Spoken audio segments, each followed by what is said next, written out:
Hey everybody, we are back today with another locksmithing business for sale, but this one actually is a little different, has quite the twist, but I think you're gonna like it.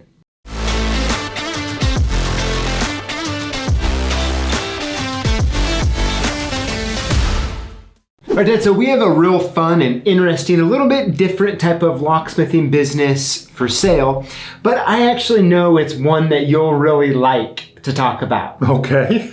So this business is actually in Bronx County, New York, Okay. your home state. Yeah.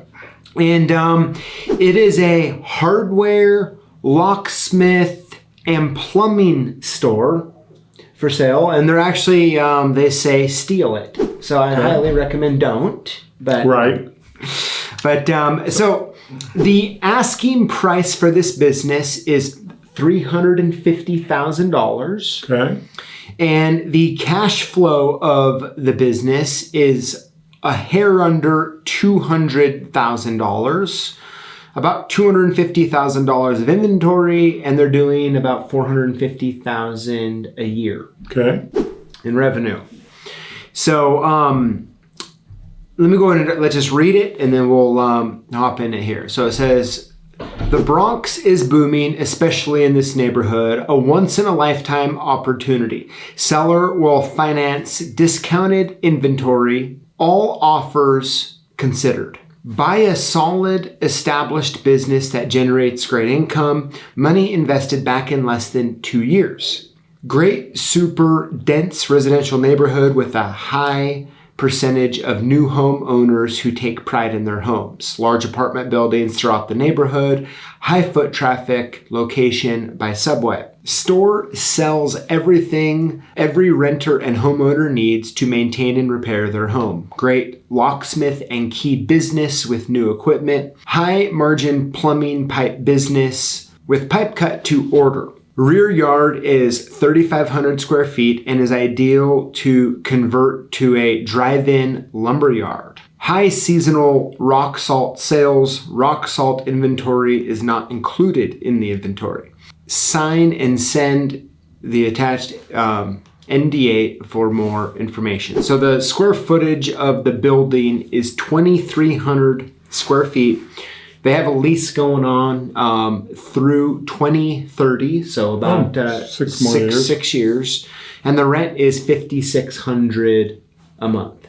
So there's more info here we can kind of get into a little bit, but I'm kind of curious what you think. So My type of business. it is. I knew, and that's why when I saw this one, I was like, this is one. Because I like it all. Because you like it all. I mean, over the years, like I want to take a minute and talk about what other, in your lock shop, what other things over the past 40 years have you sold in it besides locksmithing stuff?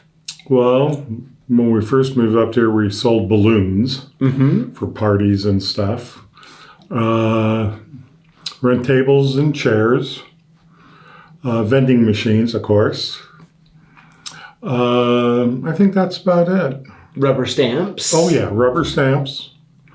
Your mother did. So a whole bunch of different things besides. And so that's how when I saw this locksmithing business or this hardware locksmith plumbing store, I'm like, hey, it's right up your alley. Yeah, because you can go in my shop at home right now and I have rows and rows of plumbing supplies, electrical. I mean, am I right? You're right. It's the truth. So let's see here. I want to read just a little more and then kind of dive into it. So the store carries all the necessary hardware for all types of home repair and maintenance. New key machines for the latest electronic car and apartment keys. Equipped to cut and thread all types of pipe. So it has a cutter and a pipe threader, so that's good. So that's about all the information really that they give about the locksmithing. Is that, that it's a great locksmith key business. Yeah. What are you thinking that means in this context? Well, because they have all those apartments, they probably do a lot of key cutting, a lot of rekeys, I presume. Yeah. Didn't say rekeys, it just said key cutting. You would guess It does. Right. And then all the hardware. I love hardware, so they can fix whatever. Yep. And then they have, new key machines for the latest electronic car.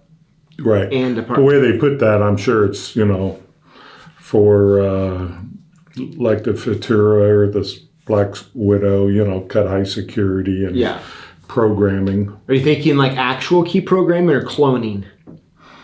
I'd say more cloning. Mm-hmm. Yeah. It sounds like a great opportunity. Make your money back in a year and a half. Pretty good cash flow. Plus the inventory. Isn't that what they said? They'd finance the inventory? Yeah. So it says that seller will finance discounted inventory. Yeah, because everybody has a bunch of stuff, including me, what I don't need anymore, but I still like it for the old cars and stuff. Yeah, so that's $250,000 worth of inventory. Right. Right.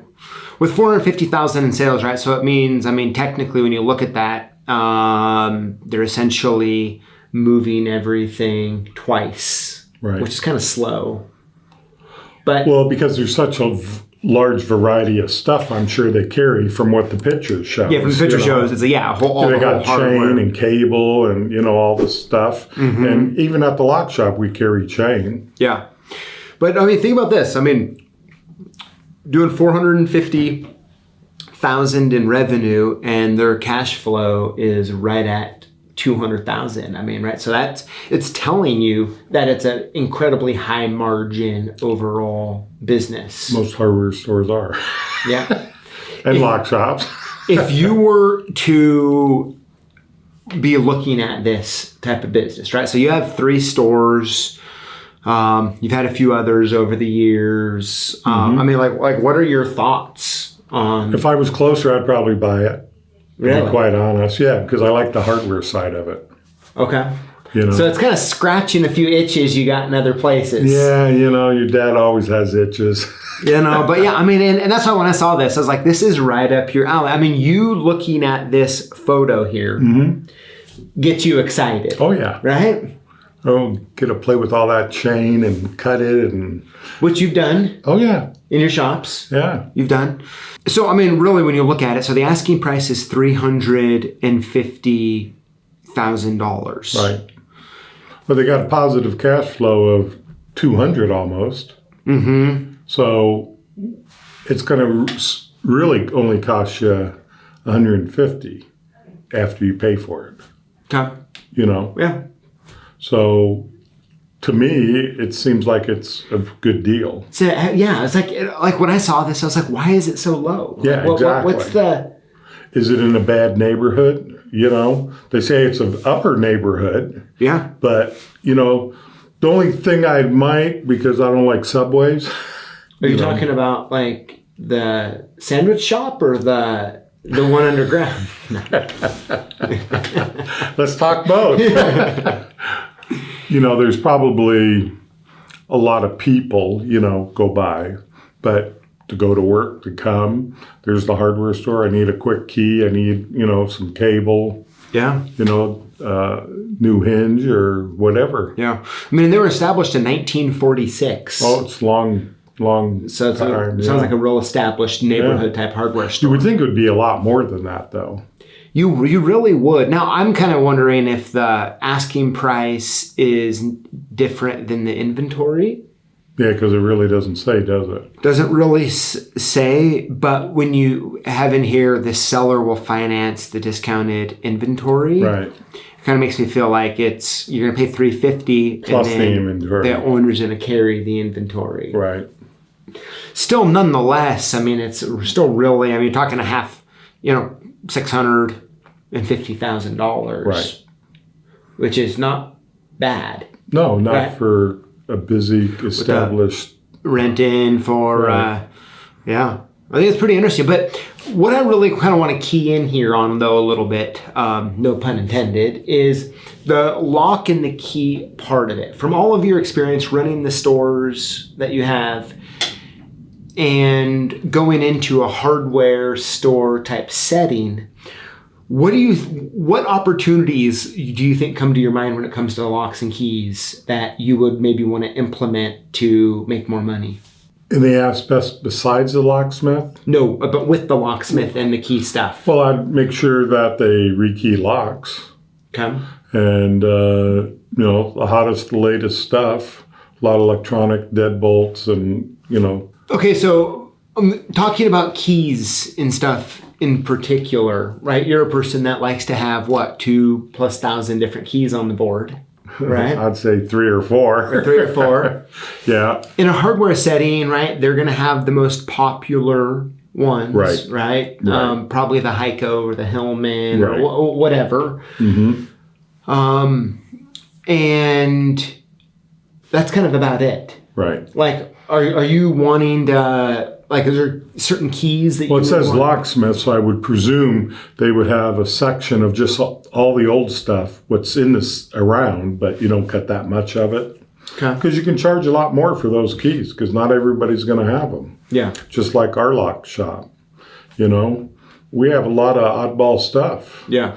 Here, I was, put on Facebook that I was looking for some X42 and X43 original Taylor keys. Okay.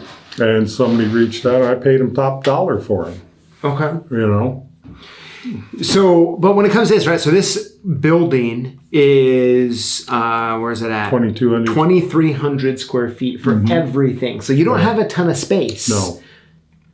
Do you think how the locksmithing, key cutting area of this business, like when you go into your local hardware stores, you think that if you were doing it, you would kind of have the same setup, or would you want to be doing stuff differently? I would probably do it differently. I'd have a space, 14 by 14 just for locksmithing, all by itself, where the key machines are, everything. Okay.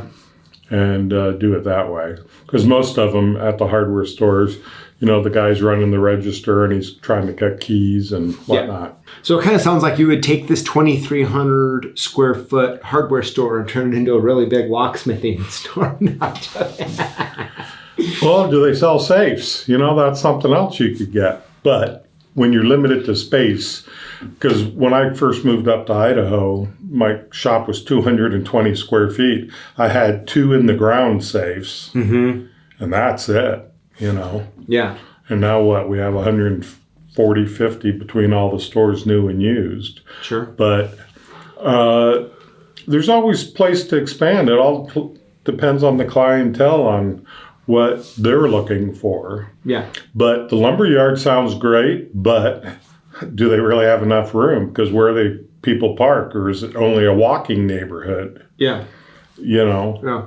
Because you wonder about that. But then you worry about if it's just a walking neighborhood, are you going to sell that many car keys? Yeah.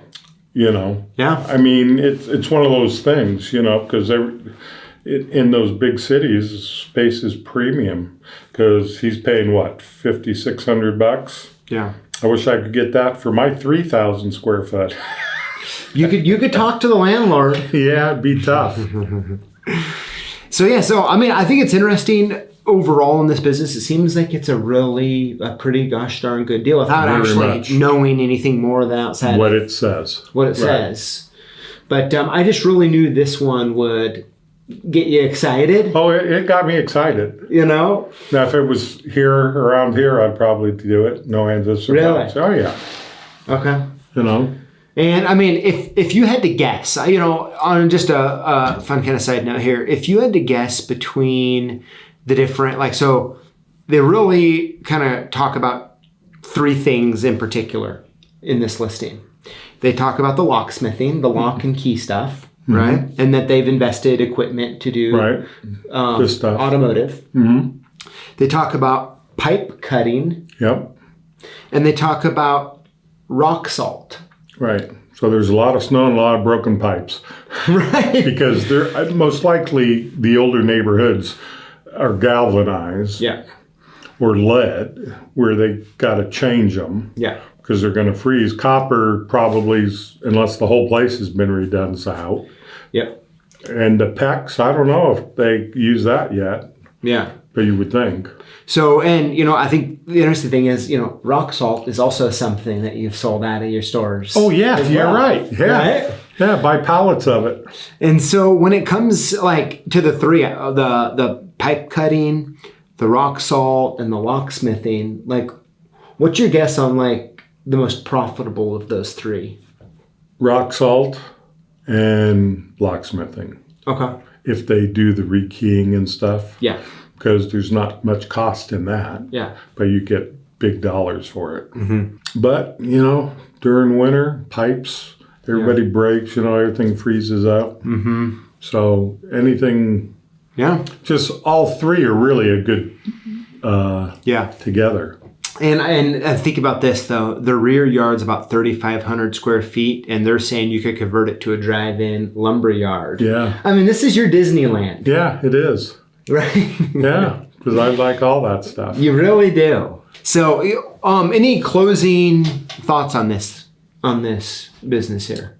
If you're in the Bronx, you look at it and buy it, because I definitely would, unless there's something you don't see. Yeah. I mean, it seems like it'd be pretty easy to get financing on, some sort of SBA loan, because what the gross revenue is and what the cash flow is looks really good. It seems like a pretty secure lease. All in all, it seems pretty good. Yeah, very good. And, hopefully there's another clause in that lease agreement after 25 or 30, they have an option for another 10 years or whatever. Yeah. Type thing. It's a good point. It's a very good point. So, man, if this was closer, like one of the last ones we did, yep, you'd be calling mom right now, and I'd be getting in trouble. Probably. I wouldn't be in trouble. You would. Yeah, I would be. You brought it to my attention. Yep. Absolutely. Well, hey, everybody. Hey, thank you for watching. Of course, we want to know what you think in the comments below, right? When it comes to the locksmithing and the key cutting type business, have you, like the Lockfather here, ever ventured into other things? Now, we know many locksmiths who have, but it'd be really fun to know. And I did sell snow shovels there when I first started. I just needed to get income, There we go. There we have it. So, hey, the Lockfather and I look forward to reading your comments in the comment section below. And thank you for watching. Dad, thanks for being on. No problem. Thanks. I will see you next time. See ya. Hey, congratulations, you've made it to the end of the video. You probably deserve a medal, maybe a plaque. But hey, I want to make sure that when you're commenting that you're including the hashtag Lockboss. When you do, you automatically get entered in to win one of 5 free prizes we're giving away each week here live on YouTube on Tuesdays at 4 p.m. We'll see you in the comments.